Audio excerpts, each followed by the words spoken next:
میرے نبی پاک صلی اللہ علیہ وسلم ارشاد فرماتے ہیں ابو بکر نے شکایت عرض کی ہے کہ علی مجھ سے ناراض ہو گئے ہیں. میرے علی عرض کرتے ہیں یا رسول اللہ میں ابو بکر سے ناراض نہیں. اصل بات یہ ہے کہ روزانہ میں سلام میں پہل کرتا تھا, روز پہلے میں سلام کرتا تھا. آج اس کا بدلہ میں نے دیکھ لیا کہ اللہ تعالیٰ نے جنت کے محل پر میرا نام لکھا ہوا ہے, اس لیے آج میں نے سلام میں پہل نہیں کیا اور اپنے بھائی ابو بکر کو موقع دے دیا تاکہ وہ سلام میں پہل کریں گے تو انہی کے بغل میں جنت کی مال دام. یا رسول اللہ سب بات یہی ہے, ناراضگی کچھ بھی نہیں ہے. تو پتہ یہ چل گیا کہ سلام کرنے میں کوئی بڑا چھوٹا نہیں ہے.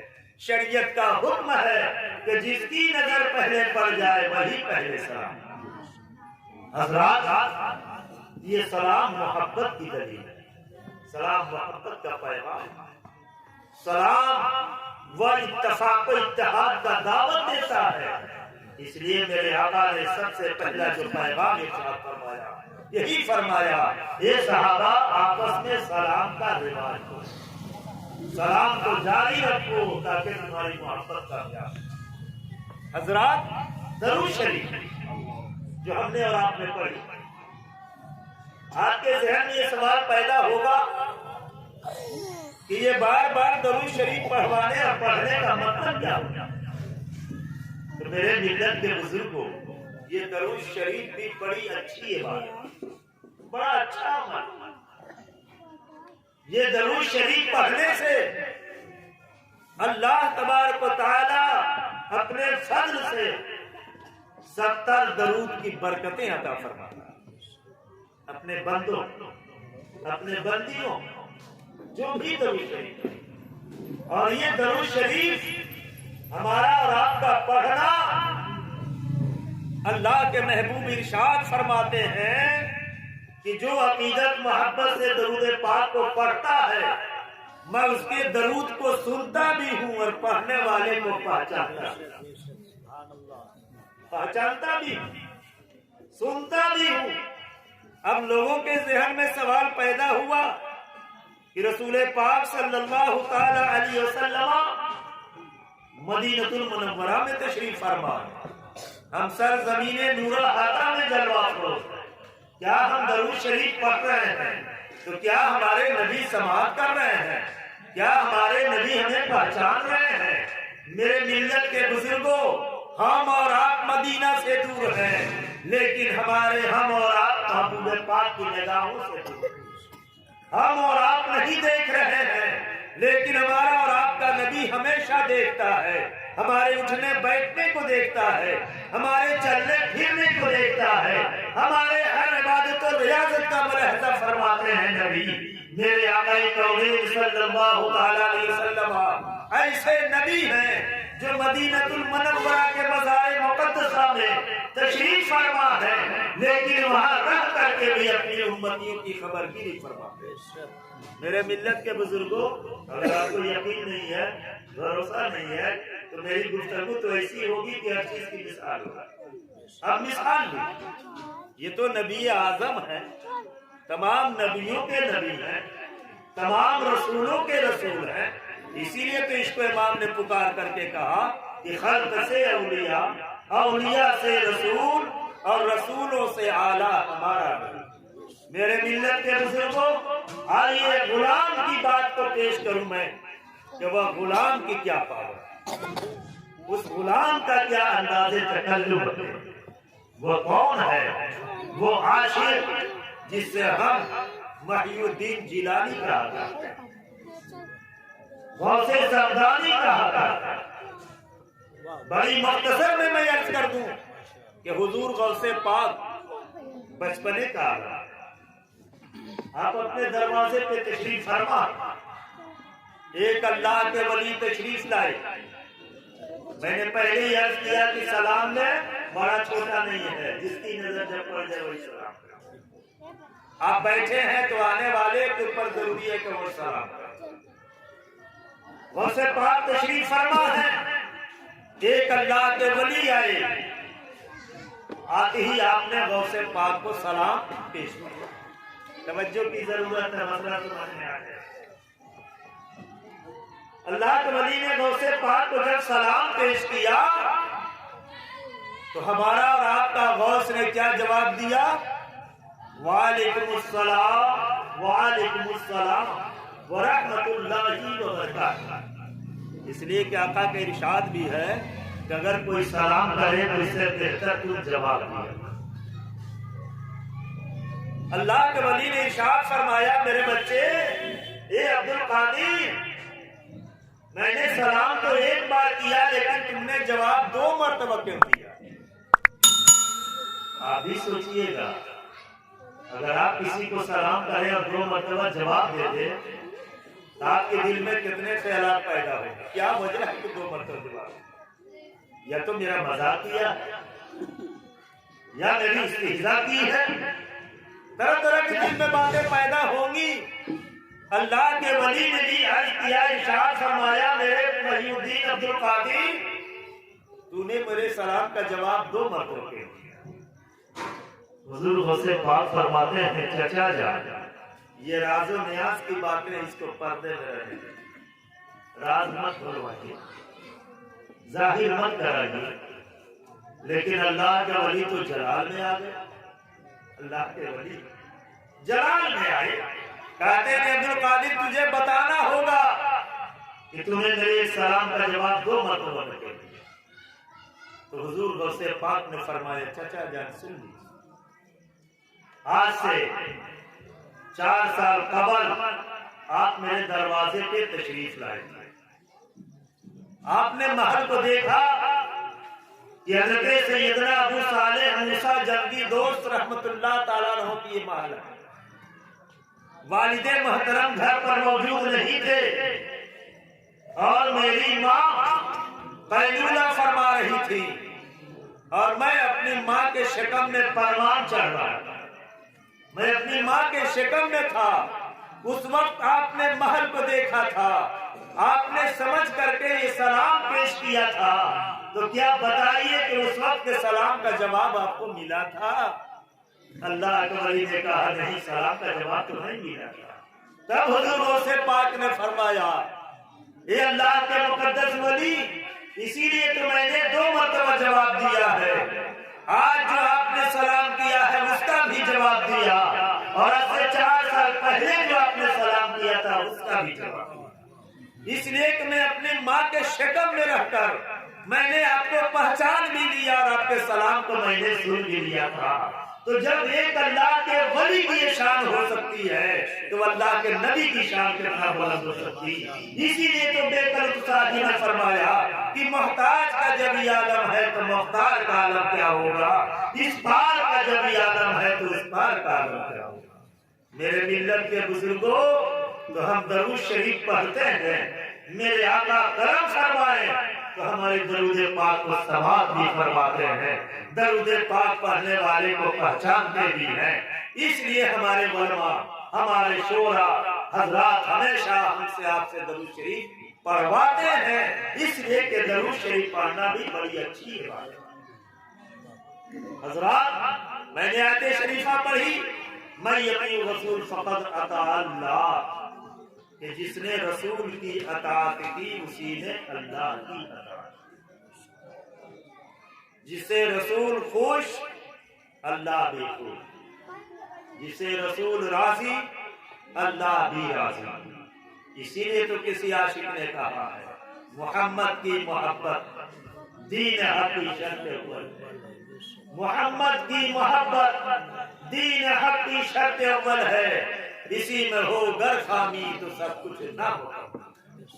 میرے ملت کے بزرگوں، آج یہ عقیدہ ہمارے اور آپ کے آقا صلی اللہ علیہ وسلم کی سنت ہے، اور میرے آقا ارشاد فرماتے ہیں کہ جو میری ایک سنت کو عمل میں لائے اللہ تعالیٰ اسے 70 یا 100 شہیدوں کے برابر ثواب عطا کرے۔ نبی کی ایک سنت۔ حضرات، اگر ہم اس سنتوں کو شمار کرنا چاہیں تو شمار نہیں کرنا ہے، کتنی سنت، ہر کام ہمارا سنت سے ہونا چاہیے۔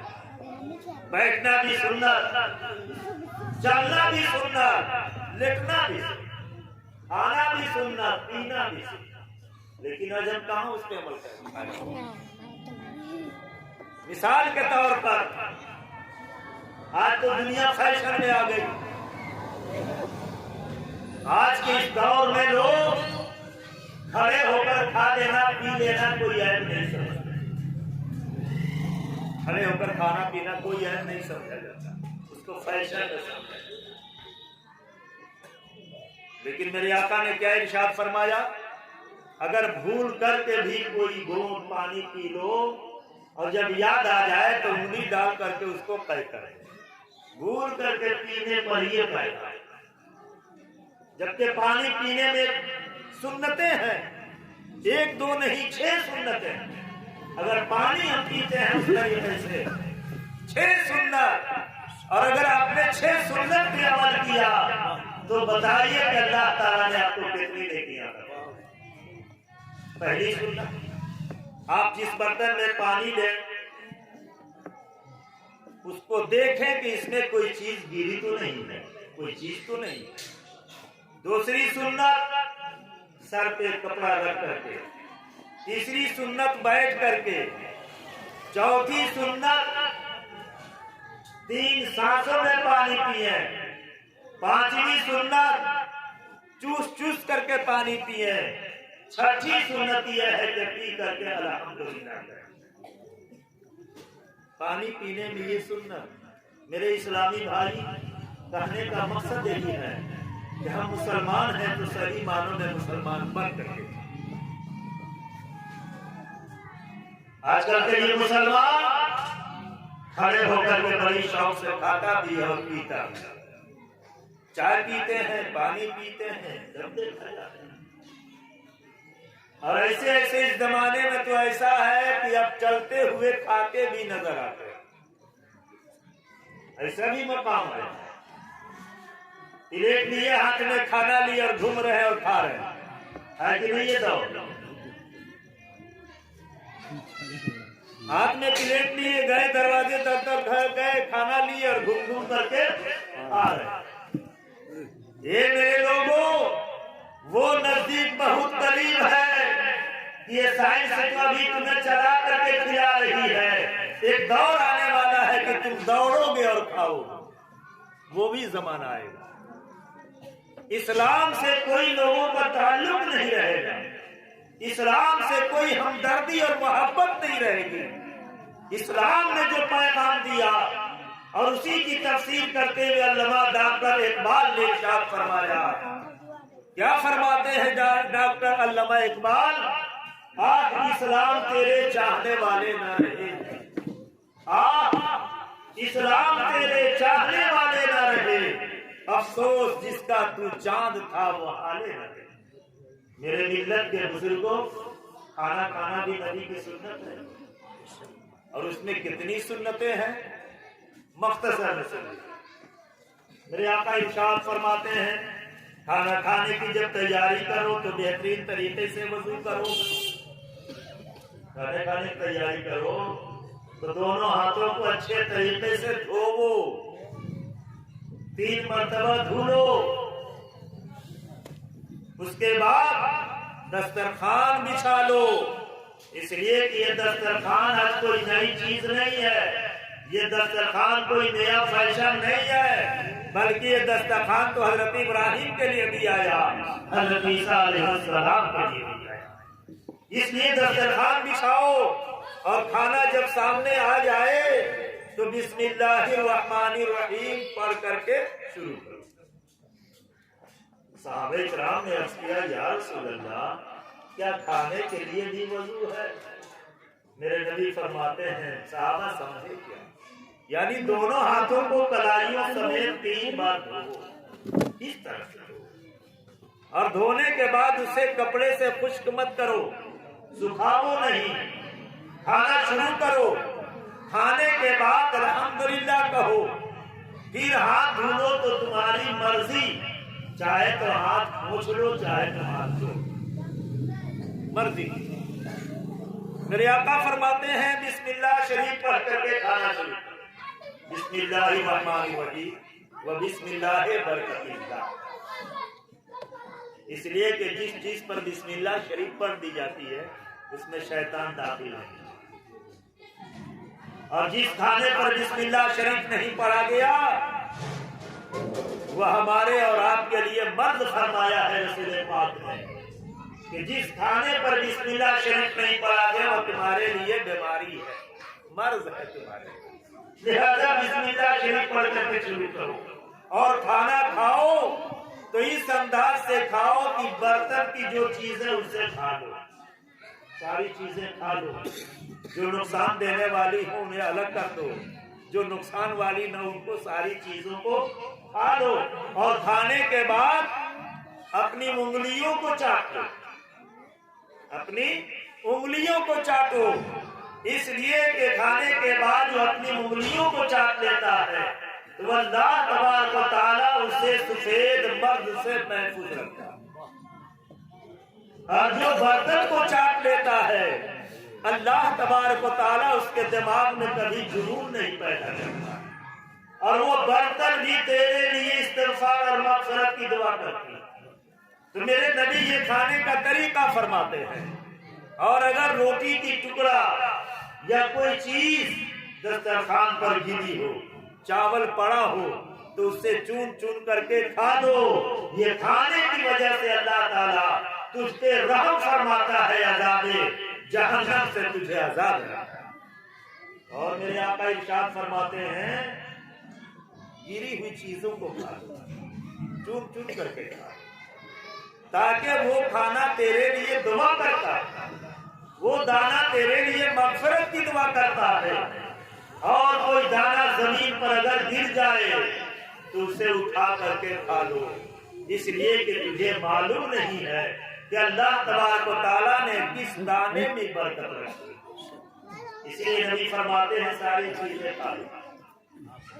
حضرات اب آپ سوچ رہے ہوں گے کہ دانا گر جائے دسترخوان پر اسے چن کر کھا لیا جائے تو اللہ تعالیٰ کا اتنا بڑا فضل اور اتنا بڑا کرم ہو جائے، تو آپ کے دل میں شک شبہ پیدا نہ ہو، میں اس کی دلیل عرض کروں گا۔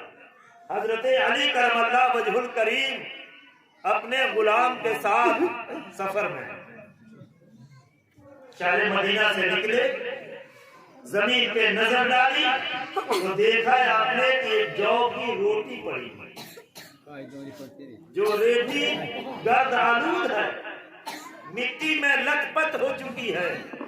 مولا علی نے اس روٹی کو اٹھایا، اس کے گرد و غبار کو صاف ستھرا فرمایا اور اپنے غلام کے حوالے فرما دیا، کہا کہ اس کو حفاظت کی جگہ پہ رکھ دو، آگے کام ہے۔ لیکن غلام بڑا ہوشیار، غلام بڑی ہوشیار، رکھ دی حفاظت کی جگہ۔ سفر شروع، مغرب کا وقت آیا، مولا علی نے ارشاد فرمایا میرے غلام جو روٹی میں نے دی تھی لاؤ تاکہ ہم دونوں آدمی افطار کر لیں۔ کہا کہ سرکار وہ تو روٹی میں نے کھا لیا۔ کیا فرمایا؟ روٹی میں نے کھا لیا۔ مولا علی فرماتے کیا کھا گئے؟ کہا کہ ہاں حضور کھا لیا، اس لیے کہ آپ ہی نے تو فرمایا تھا کہ اس کو محفوظ جگہ پہ رکھ دینا، تو پیٹ سے زیادہ محفوظ کوئی جگہ نہ تھی، اس لیے میں نے کھا لیا۔ تو فرماتے ٹھیک کیا، کھا لیا ہے تو میرے غلامی سے آزاد بھی ہو گیا، کھا لیا میرے غلامی سے آزاد بھی ہو گیا۔ غلام سوچنے لگا کہ سرکار مجھ سے ناراض ہو کر کے غلامی کو آزادی دے رہے ہیں۔ مولا علی سے بار بار التجا کی، لیکن مولا علی نے کہا اے میرے غلام کیا میرے محبوب کی حدیث پاک نہیں سنی ہے کہ گری ہوئی چیز کو جو کھا لیتا ہے اللہ تعالیٰ اس کو جہنم سے بچا لیتا ہے۔ جب اللہ تعالیٰ تجھے جہنم سے بچا دیا ہے تو میں کون ہوں جو میں اپنی غلامی میں تجھے، اس لیے جب میں نے بھی تجھے آزاد کر دیا۔ تو میرے اسلامی بھائیوں، اسلام کا یہ طریقہ ہے، اسلام کی تہذیب و تمدن ہے، اسلام کا یہ درس ہے کہ ہمیں اور آپ کو چاہیے کہ سنت نبی کو اپنائیں۔ آج عقیقے ہوئے، یہ عقیقہ کرنا ہمارے اور آپ کے آقا کی سنت ہے۔ عقیقے کا گوشت بمثل قربانی کا گوشت ہے.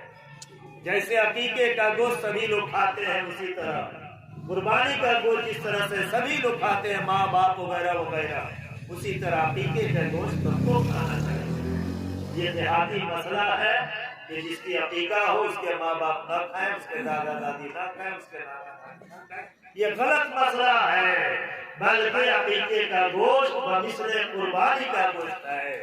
تو جس طرح قربانی کا گوشت سب کے لیے کھانا جائز ہے اسی طرح عقیقے کا گوشت بھی سب کو کھانا جائز ہے. اللہ تبارک و تعالیٰ نے چند جملوں کے ساتھ جس بچے کا یہ جن لوگوں کے عقیقے ہوئے ہیں اللہ تبارک و تعالیٰ اس سنت نبی کی محبت میں ان دونوں بچوں کی حفاظت فرمائے, ان کی حفاظت فرمائے اور ان کے والدین کی بھی حفاظت فرمائے اور تمام نیک لوگوں کی جائز نیک دعاؤں کو قبول عطا فرمائے. فقط و سلام. السلام علیکم ورحمۃ اللہ وبرکاتہ.